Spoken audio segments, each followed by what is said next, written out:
SIR என்னைக்கு activate ஆகுதோ அன்னைக்கு தமிழ்நாட்டுல 0 வாக்காளர்களே கிடையாது. நீங்க நான் எல்லா வாக்காளர்களும் செல்லாதுன்ட்டாங்க. இப்ப எல்லாரும் புதுசா தங்களை இணைத்த மாதிரி தான் அர்த்தம். அப்படி பாத்துக்கிட்டீங்கன்னா ஏற்கனவே வாக்காளர்களாக இருந்தவங்க எல்லாரையும் 0 ஆக்கிட்டு திருப்பி நீங்க ஃபில் பண்ணி ஏற்கனவே 2002லயும் 2022லயும் வாக்களித்தவர்களா அதற்கான சான்றுகள் எல்லாம் வாங்கி இணைக்கிறாங்க. இதுல பெரிய சேலஞ்ச் என்ன கேட்டீங்கன்னா AFDD அப்படின்னு சொல்றாங்க. Absent, shifting, death, double entry. தேர்தல் ஆணையத்தினுடைய சார்பில் நியமிக்கப்பட்ட BLO பூத் லெவல் ஆபீசர்ஸ் வீட்டுக்கு போகும்போது வீட்டுல ஆடு இருக்க மாட்டாங்க. ஆனா அவங்க அந்த வீட்டுல தான் குடியிருப்பாங்க. அங்கதான் அவங்களுக்கு ஓட்டு இருக்கும். ஆனா அவங்க வீட்டுல இருந்திருக்க மாட்டாங்க. அவர் வேலைக்கு போயிருப்பாரு. இப்ப அவங்க ஆப்சென்ட். இவங்க பேரையும் நீக்கிட்டாங்க. அப்படி நீக்கப்பட்டவர்கள் 66,44,881 பேர். பாஜக அங்கீகரிக்கப்பட்ட கட்சி, அஇஅதிமுக அங்கீகரிக்கப்பட்ட கட்சி. தேர்தல் அடையாள அட்டை இல்லாம யாரும் ஓட்டு போட முடியாது. இப்போ இறந்து போனவரின் பெயரில் ஒருவர் வாக்களிக்க வருகிறார் என்று சொன்னால் அந்த பூத்துல இருக்கிற ஏஜென்ட்டுக்கு அது தெரியுமா தெரியாதா? பூத் லெவல் ஏஜென்ட் போடுறாங்க. அவங்களுக்கு அந்த தெருவில் இருக்கக்கூடிய அந்த பூத்துல இருக்கக்கூடிய அத்தனை பேரையும் தெரிஞ்சிருக்கும். அவங்களதான் நீங்க பூத் ஏஜென்டா போடுறீங்க. அப்ப அங்க இருக்கக்கூடிய பாஜகவோ அஇஅதிமுகவோ ஏங்க இவர் இறந்து போயிட்டாருங்க சொல்லுவாங்களா இல்லையா? களத்தில் இந்த முறை தேர்தல் களத்துல 4 முனை போட்டி என்று சொல்கிறார்கள். இல்லை, 5 முனை போட்டி. திமுக ஒரு அணி, அதிமுக பாஜக ஒரு அணி, நாம் தமிழர் ஒரு அணி, விஜய் ஒரு அணி, இது இல்லாம தேர்தல் ஆணையம் ஒரு அணி. தேர்தல் ஆணையம் என்ன சொல்லுது? நான் அந்த வேலையை செய்ய மாட்டேன். உனக்கு ஓட்டு இருக்கா இல்லையா, நீ ஓட்டு போடணுமா இல்லையாங்கிறதா நீ உறுதிப்படுத்திக்கோ. ஆதாரம் ஓட்டர் ஐடி இணைச்சாச்சு. ஆனா அந்த ஆதார நீங்க ஆதாரமாக எடுத்துக்கொள்ள முடியாதுன்னு வாதிடுறீங்க. அப்புறம் எதுக்கு எல்லாரையும் ஆதார் எடுத்து கட்டாயப்படுத்துனீங்க? நீங்க ஒன்றிய அரசு சார்பா எந்த அலுவலகத்துக்கு போங்க, எதை அப்ளை பண்ணுங்க, ஆதார் இருக்கான்னு கேட்கறான். ஆதார் இல்லைன்னா உங்களால அப்ளை பண்ண முடியாதுங்க. இன்னொரு பக்கம் கீழே அந்த ஆதார்லயே போட்டிருக்கான், ஆதார் இந்திய குடிமகனுக்கான சான்று அல்லேன்னு போட்டு. அப்புறம் என்ன எதுக்கு அது? அப்ப நீங்க ஆதாரம் எதுக்கு வச்சிருக்கீங்க? டேட்டாவை கலெக்ட் பண்ணி தனியார் பெருமுதலாளிகளுக்கு, அதானிக்கும் அம்பானிக்கும் எங்க சாமானியனுடைய டேட்டாவை கொடுக்கறதுக்கு தானே அது.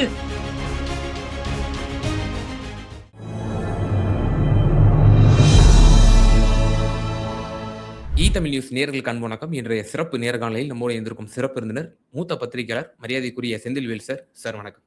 வணக்கம். ஸ்பெஷல் இன்டென்சிவ் ரிவிஷன் அந்த டிராஃப்ட் ரோல் மிகவும் ஒரு அதிர்ச்சி தரும் விதமாகவும் ஒரு கிட்டத்தட்ட ஒரு மாஸ் டெலிஷன் நடந்திருக்கு, மாஸ் எக்ஸ்க்ளூஷன் நடந்திருக்கிறது. எப்படி பீகாரில் நடந்தது போல தமிழ்நாட்டிலும் நடந்திருக்கிறது. உச்சநீதிமன்றத்தில் திராவிட முன்னேற்ற கழகம் உட்பட அவர்களுடைய தோழமை கட்சிகள் எல்லோரும் வைத்திருந்தோம் நம்முடைய வாதங்களை, வழக்குகள் தொடுத்திருந்தோம். இந்த மாத இறுதியில் வரை அதற்குண்டான ஹியரிங்ஸ் இருக்கிறது என்றும், ஜனவரி மாத இறுதியில் உச்சநீதிமன்றத்தினுடைய தலைமை நீதியரசர் நான் உத்தரவை பிறப்பிப்பேன், ஃபைனல் வெர்டிக்ட் நான் வழங்குவேன் அப்படின்னு அவர் சொல்லியிருக்கிறாரு.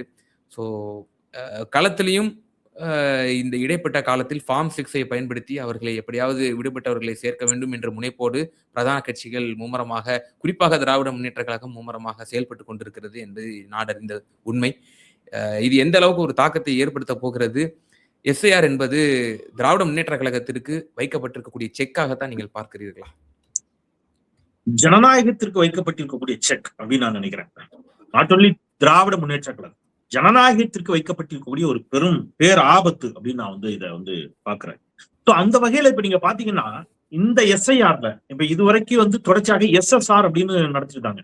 நீங்க ஸ்பெஷல் சம்மரி ரிவிஷன் அப்படிங்கறதுதான் ஆண்டாண்டு காலமாக இருக்கக்கூடியது. அதுல என்ன அப்படின்னு கேட்டீங்கன்னா, நீங்க உயிரிழந்தவர்கள் அவங்களுடைய பெயர்கள் நீக்கப்படும், டபுள் என்ட்ரி இருந்தா நீக்கப்படும், இதெல்லாம் நடக்கும். ஆனா இந்த எஸ்ஐஆர்ங்கிறது கூடுதல் ஆபத்து. எப்படி அப்படின்னு கேட்டீங்கன்னா, எஸ்ஐஆர் என்னைக்கு ஆக்டிவேட் ஆகுதோ அன்னைக்கு தமிழ்நாட்டுல 0 வாக்காளர்களே கிடையாது. நீங்க நான் எல்லா வாக்காளர்களும் செல்லாதுன்ட்டாங்க. இப்ப எல்லாரும் புதுசா தங்களை இணைத்த மாதிரி தான் அர்த்தம். அப்படி பாத்துக்கிட்டீங்கன்னா ஏற்கனவே வாக்காளர்களாக இருந்தவங்க எல்லாரையும் 0 ஆக்கிட்டு திருப்பி நீங்க ஃபில் பண்ணி ஏற்கனவே 2002லயும் 2022லயும் வாக்களித்தவர்களா அதற்கான சான்றுகள் எல்லாம் வாங்கி இணைக்கிறாங்க. இதுல பெரிய சேலஞ்ச் என்ன கேட்டீங்கன்னா AFDD அப்படின்னு சொல்றாங்க. Absent, shifting, death, double entry. நீங்க டெத் நீக்கப்படலாம், ஓகே. டபுள் என்ட்ரி நீக்கப்பட்டே ஆகணும், ஓகே. இந்த 2 இருக்குல்ல, ஆப்சென்ட்டும் ஷிஃப்டிங்கும், இது 2 ஆபத்தானது. ஏன்னா இப்ப சென்னை மாதிரியான பெருநகரங்கள்ல வாடகை வீடுகளில் இருப்பவர்கள் தான் அதிகம். அப்போ ஒரு இடத்துக்கு போவாங்க, வாடகை வீட்டுல இருப்பாங்க, கொஞ்ச நாள் அங்கே இருந்து காலி பண்ணி இன்னொரு வீட்டுக்கு போயிருப்பாங்க. அவங்களால என்ன செய்ய முடியாது, உடனே ஓட்ட மாத்துறது வைக்கிறது எல்லாம் அன்னாடம் காட்சிகளா இருப்பாங்க. தினக்கூலிகள் இருப்பாங்க, நிறைய பேர் இருப்பாங்க. அப்ப வாக்கு செலுத்துற நாள்ல இருந்து என்ன பண்ணுவாங்க அப்படின்னா, அந்த பக்கத்து வார்டுலயோ அல்லது அடுத்த ஒரு கொஞ்சம் தள்ளி இருக்கக்கூடிய அவங்களுடைய வாக்குச்சாவடியில போய் அவங்க ஓட்டு போட்டு வந்துருவாங்க. இது நடக்கும். இது அவங்களுடைய ஜனநாயக உரிமை. ஆனா இப்ப என்ன பண்றீங்க, நீங்க ஷிஃப்டிங்கும் டெலீட் பண்றீங்க. சரி, ஓகே, அது கூட ஏற்படுதுன்னு வச்சுப்போம். ஆப்சென்ட் தான் அதிகமா இருக்கு. முகவரியில் இல்லாதவர்கள், இந்த பிஎல்ஓஸ் போய் தேடி போகின்ற பொழுது தேர்தல் ஆணையத்தினுடைய சார்பில் நியமிக்கப்பட்ட பிஎல்ஓ பூத் லெவல் ஆபீசர்ஸ் வீட்டுக்கு போகும்போது வீட்டுல ஆள் இருக்க மாட்டாங்க. ஆனா அவங்க அந்த வீட்டுல தான் குடியிருப்பாங்க. அங்கதான் அவங்களுக்கு ஓட்டு இருக்கும். ஆனா அவங்க வீட்டுல இருந்திருக்க மாட்டாங்க. அவர் வேலைக்கு போயிருப்பார் அல்லது வெளியூர் போயிருப்பார். இப்ப அவங்க ஆப்சென்ட். இவங்க பேரையும் நீக்கிட்டாங்க. அப்படி நீக்கப்பட்டவர்கள் 66,44,881 பேர். மொத்தமாக நீக்கப்பட்ட நீங்க 97 லட்சம் பேரை நீக்கி இருக்கிறாங்க. நியர்லி 1 கோடி பேர் வச்சுக்கோங்க. இதுல மிக அதிகமாக நீக்கப்பட்டது 97,37,832 பேர் எக்ஸாக்டா நீக்கப்பட்டது. இதுல மிக அதிகமாக நீக்கப்பட்டது யாருன்னு கேட்டீங்கன்னா 66,44,881 பேர் முகவரியில் இல்லாதவர்கள். முகவரி இல்லாதவர்கள் இல்ல, அவங்களுக்கு முகவரி இருக்கு, வீடு இருக்கு, அந்த முகவரியில அவங்க இல்ல அப்படின்னா என்ன அர்த்தம்னா அவங்க வெளியில போயிருக்கிறாங்கன்னு அர்த்தம். அப்ப இது பேராபத்து. இப்ப இதை நம்ம சரி செஞ்சு ஆகணும். எனவே இது ஏதோ திமுகவிற்கு மட்டுமான பிரச்சனை இல்ல, திமுகவிற்கு செக் அப்படிலாம் இல்ல. இது ஜனநாயகத்திற்கு வைக்கப்பட்ட ஒரு மிகப்பெரிய ஆபத்து அப்படின்னு நான் ஜனநாயகத்தில் வைக்கப்பட்ட செக், ஜனநாயகத்திற்கு ஒரு மிகப்பெரிய ஆபத்தை ஒன்றிய அரசு தேர்தல் ஆணையத்தின் மூலம் செய்திருக்கிறது. ஆனால் இந்த டிராஃப்ட் ரூல் வெளியான பிறகும் வலதுசாரிகள், குறிப்பாக எலெக்ஷன் கமிஷன் ஆஃப் இந்தியா அதுக்கு உரிய விளக்கம் கொடுக்க வேண்டும். அம்மையார் அர்ச்சனா பட்நாயக்கு தான் அதற்குண்டான அதிகாரப்பூர்வமான அதற்குண்டான விளக்கங்களை கொடுக்க வேண்டும். வழக்கம் போல பாரதிய ஜனதா மற்றும் வலதுசாரி நண்பர்கள் கூறக்கூடியது, நாங்கள் சுத்தப்படுத்தி இருக்கிறோம், நாங்க தான் இன்னும் கூடுதலான 1 மாதம் காலம் கொடுத்துருக்கிறோம்ல, மீண்டும் இணைப்பதற்கான வாய்ப்புகள் தான் கொடுத்துருக்கோம்ல அப்படின்ற ஒரு விஷயத்த வாதங்களை முன்வைக்கிறாங்க.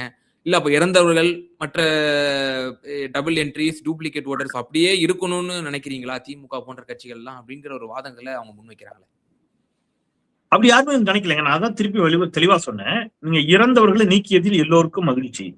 அது இன்னொன்னு சொல்றேன், இறந்தவர்களை எல்லா காலத்திலும் எஸ்எஸ்ஆர்லயும் நீக்கிட்டு தான் இருக்கிறாங்க. இறந்தவர்கள் நீக்கம் அப்படிங்கிறது இருக்கு இல்லையா, இவங்க ஒரு அபத்தமான வாதம் வைக்கிறாங்க. எல்லா பாஜக அங்கீகரிக்கப்பட்ட கட்சி, அஇஅதிமுக அங்கீகரிக்கப்பட்ட கட்சி, தேர்தல் அடையாள அட்டை இல்லாம யாரும் ஓட்டு போட முடியாது. இப்போ இறந்து போனவரின் பெயரில் ஒருவர் வாக்களிக்க வருகிறார் என்று சொன்னால் அந்த பூத்துல இருக்கிற ஏஜென்ட்டுக்கு அது தெரியுமா தெரியாதா?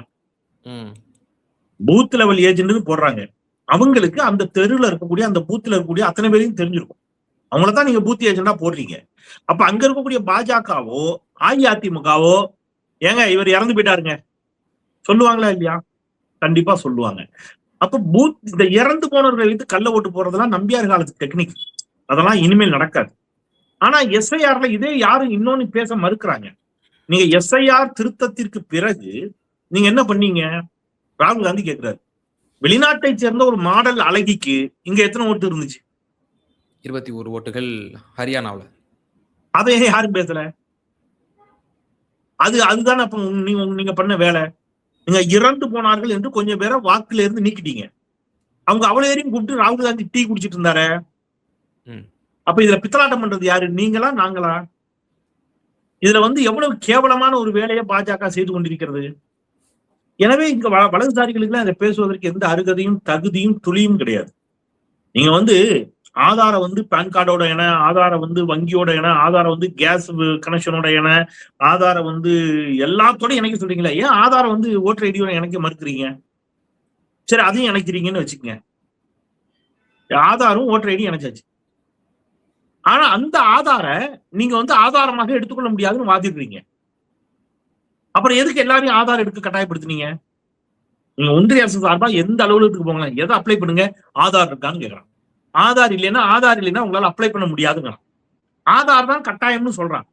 இன்னொரு பக்கம் கீழே அந்த ஆதார்லயே போட்டிருக்கான், ஆதார் இந்திய குடிமகனுக்கான சான்று அல்லேன்னு போடுறான்.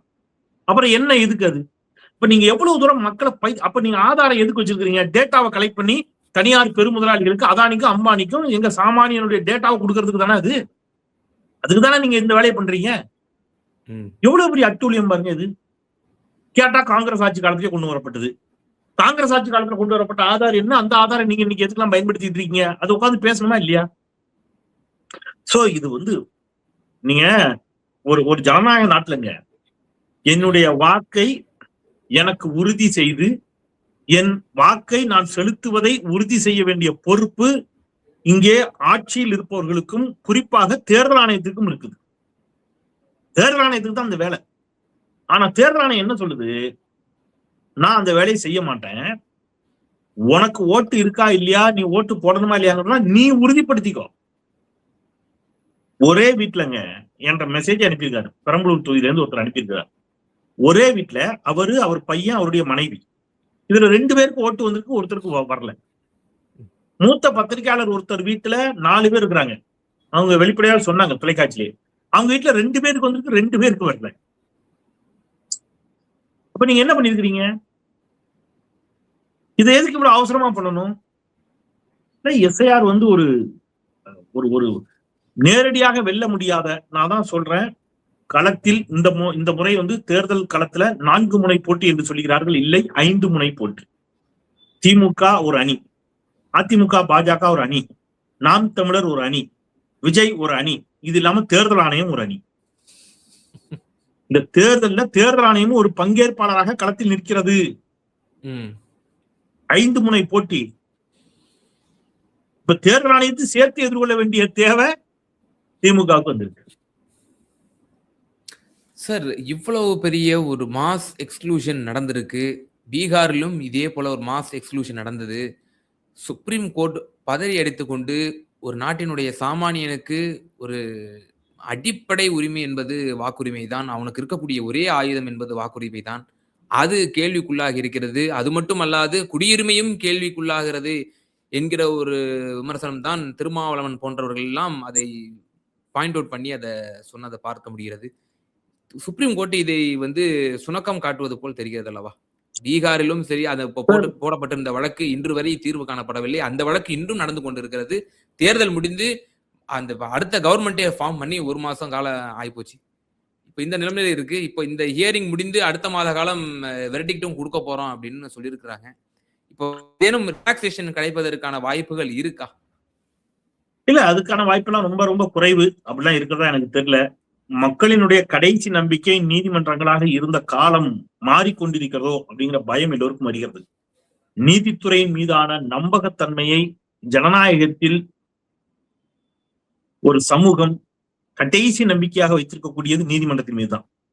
அந்த மாண்புமை நீதித்துறையின் மீதும் நீதிமன்றங்களின் மீதும் நீதிபதிகளின் மீதும் நம்பிக்கையை மக்கள் இழக்க தொடங்கி வருகிறார்களோ அப்படிங்கிற ஐயப்பாடு பல்வேறு வழக்குகளில் எழுந்து வருகிறது. பல்வேறு வழக்குகள் அப்படி நம்பிக்கை இழந்துட்டாங்கன்னா அது ஜனநாயகத்திற்கு பேராபத்து, மிகப்பெரிய பேராபத்து. நீதிபதிகள், ஒவ்வொரு நீதிபதிகளுக்கும் ஒரு அரசியல் சார்பு இருக்கலாம், ஒரு விருப்பு வெறுப்பு இருக்கலாம், அது வேற. அவர்களுக்கு தனிப்பட்ட எல்லாரும் மனிதர்கள் தானே, அது வேற. ஆனால் அவர்கள் நீதி வழங்குகின்ற பொழுது சட்ட புத்தகத்தில் என்ன சொல்லப்பட்டிருக்கிறதோ அதன் அடிப்படையில் நின்று நீதி வழங்க வேண்டும். ஆனால் இன்றைக்கு பல இடங்கள்ல வரக்கூடிய செய்திகள், கிடைக்கக்கூடிய தகவல்கள் நமக்கு அச்சத்தையும் நமக்கு ஒரு விதமான அவநம்பிக்கையையும் ஏற்படுத்தக்கூடிய தகவல்களாக, செய்திகளாக வருகின்றன, கிடைக்கின்றன. எனவே இந்த விவகாரத்திலும் சரி, இப்ப நீங்க இன்னொன்னுங்க, அதை தாண்டிய நீதிமன்றம் உறுதியா சொன்னாலும் ஒன்றிய அரசு அதையெல்லாம் கேட்கிற இடத்துல இல்ல. நம்ம காவிரி விவகாரத்திலிருந்து பாக்குறோம். காவிரி மேலாண்மை வாரியம் அமைக்க வேண்டும் என்று உத்தரவிட்டது உச்சநீதிமன்றம். ஒன்றிய அரசு அமைத்தது காவிரி மேலாண்மை ஆணையம். இவங்க வாரியம் அமைக்கணும்னாங்க, அவங்க ஆணையம் அமைச்சிருக்கிறாங்க. அந்த மாதிரி நீங்க யார் அதை பத்தி கேட்கிறாங்க? ஓய்வு பெற்றவுடன் நீதிபதிகள் எல்லாம் ஒன்று ஆளுநர் ஆகிறார்கள், அல்லது ராஜ்யசபா மெம்பர் ஆகிறாங்க, அல்லது சட்ட பல்கலைக்கழகத்தின் வேந்தர் ஆகிறார்கள். நீங்க அவங்க கிட்ட என்ன எதிர்பார்ப்பீங்க சார்? இப்போ இறுதியான ஒரே ஒரு கேள்வி. மாண்புமிகு முதலமைச்சர் அவர்கள் முதலமைச்சர் ஆன பிறகு பல சட்ட போராட்டங்களை முன்னெடுத்து இந்தியாவுக்கே ஒரு வழிகாட்டும் விதமாக ஒரு முன்மாதிரியாக ஆளுநர் மற்றும் குடியரசுத் தலைவர் விவகாரத்தில் காலக்கெடு நிர்ணயம் செய்து ஒரு உத்தரவை, ஒரு தீர்ப்பை டிவிஷன் பெஞ்ச் மூலியமாக வாங்கி தந்தவர். அது பிரசிடென்ஷியல் ரெஃபரன்ஸ் மூலியமாக கூறப்பட்டிருக்கக்கூடிய கருத்துக்கள் அது ஆலோசனைகளாகத்தான் கருதப்படும். அது இந்த வெர்டிக்ட்டுக்கு எந்த ஒரு டிஸ்டர்பன்ஸும் கொடுக்காதுங்கிறது தான் சட்ட வல்லுநர்களுடைய பார்வையாக இருக்கிறது. வில்சன் போன்றவர்களும் அதை தான் சுட்டி காட்டுகிறார்கள். அது மாதிரியான வரலாற்று சிறப்பு மிக்க இந்தியாவுக்கே வழிகாட்டக்கூடிய சில வழக்குகளை தீர்ப்பு வாங்கி தந்தவர் நம்முடைய முதலமைச்சர் அவர்கள். இந்த எஸ்ஐஆருக்கும் ஒரு துரிதமான நம்மளுடைய வாதங்களை முன்வைத்து நம்ம தமிழர்களினுடைய வாக்குரிமையையும் அதே போல அண்டை வெளிமாநிலத்தினுடைய ஊடுருவலையும் வந்து தடுப்பதற்கான ஒரு முறையான ஒரு இது கிடைக்கும் நம்ம எதிர்பார்க்கலாமா? இல்லங்க, இப்போ ஏற்கனவே வரலாற்று சிறப்புமிக்க பல தீர்ப்புகளை வாங்கி தந்தவர் தான் நம்முடைய முதலமைச்சர், அதுல மாற்றுக்கருத்தே இல்லை. ஆனால் ஒன்றிய அரசு அதற்கெல்லாம் கட்டுப்பட மறுக்கிறதா, அதை இம்ப்ளிமெண்ட் பண்ண தயாரா இருக்கிறாங்களான்னு நீங்க யோசிச்சு பாருங்க. ஆளுநருக்கு ஓங்கி கொட்டு வைக்கிறது உச்ச நீதிமன்றம் பல வழக்குகள் வச்சது.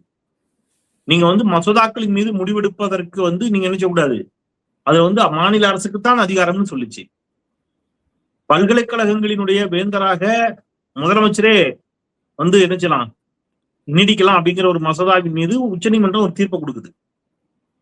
நீங்க ஆனால் அதையெல்லாம் செயல்படுத்துவதற்கு ஒன்றிய அரசு தயாராக இருக்கிறதா? ஒன்றிய அரசு எந்த ஆனா நம்மகிட்ட கேட்பாங்க, திருப்பரங்குன்றம் விவகாரத்தில் நீங்கள் வந்து நீதிமன்ற உத்தரவை என்று கேட்கக்கூடியவர்கள் எந்த உச்ச நீதிமன்றத்துடைய தீர்ப்பையாவது நீங்க அமல்படுத்திருக்கிறீங்களா? சோ அப்ப நம்ம தீர்ப்பை பெற்று விடுகிறோம். அது நமக்கு சட்ட ரீதியாக இருக்கக்கூடிய கடைசி வாய்ப்பு, கடைசி நம்பிக்கை. வேற என்ன பண்றது? ஆயுதம் தாங்கிய போராட்டத்தை நாம வந்து ஆதரிக்க இயலாது, அது நம்முடைய தேசத்திற்கு உகந்ததும் அல்ல. அப்ப நாம ஒரு ஜனநாயக நாடு. இப்ப ஜனநாயக ரீதியிலாக என்னென்ன வழிமுறைகள் எல்லாம் இருக்கிறது? தேர்தல்ல நான் வந்து எனக்கு பிடிக்கலன்னு சொல்லி ஒரு கட்சியை மாத்துறதுக்கு நான் ஓட்டு போடுவேன். எனக்கு வேண்டாம்னு சொல்லி நான் ஒரு கட்சிக்கு, இந்த கட்சி எனக்கு வேண்டே வேண்டாம்ப்பா நான் ஓட்டு போடுறேன். நான் யாரை வேண்டாம்னு ஓட்டு போடுறனோ அந்த பாஜக தான் ஒன்றியத்தில் ஆட்சிக்கு வருகிறது. ஏதேனும் ஒரு மாநிலத்தில் இந்த பாஜக வேண்டாம்னு மக்கள் ஓட்டு போடுறாங்க, அவங்க வேற ஒரு கட்சிக்கு ஓட்டு போடுறாங்க ஆதரிச்சு, அந்த எம்எல்ஏக்கள் எல்லாம் மொத்தமா பாஜக விலைக்கு வாங்கிக்கிறது. இது சிந்திச்சு பாருங்க. நீங்க அப்போ சிபிஐ, அமலாக்கத்துறை, வருமான வரித்துறை எல்லாமே ஒரு சார்பா ஆயிடுச்சுன்னா அப்ப நமக்கு அச்சம் வருகிறது. ஒரு ஒரு ஒரு அரசுக்கு, ஒரு ஆட்சிக்கு, ஒரு கட்சிக்கு வழக்கறிஞர் அணி இருக்கலாம், நீதிபதிகள் அணி உருவாயிடுச்சுன்னா ரொம்ப ஆபத்து. பொறியாளர் அணி, வழக்கறிஞர் அணி, மருத்துவர் அணி மாதிரி நீதிபதிகள் அணி எந்த கட்சியா இருந்தாலும் சரி, நான் இந்த கட்சி அந்த கட்சி இல்லை, ஒரு கட்சிக்கு உருவாயிடுச்சுன்னா எவ்வளவு பெரிய ஆபத்து. இப்ப தேசம் எது நோக்கி போகிறது? அப்ப நான் எதற்கும் கட்டுப்பட மாட்டேன் அப்படின்னு ஒரு ஒன்றிய அரசு செயல்படுகிறது. அது பேராபத்து இந்தியாவிற்கு.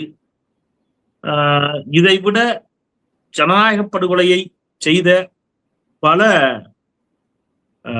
பாசிஸ்டுகள்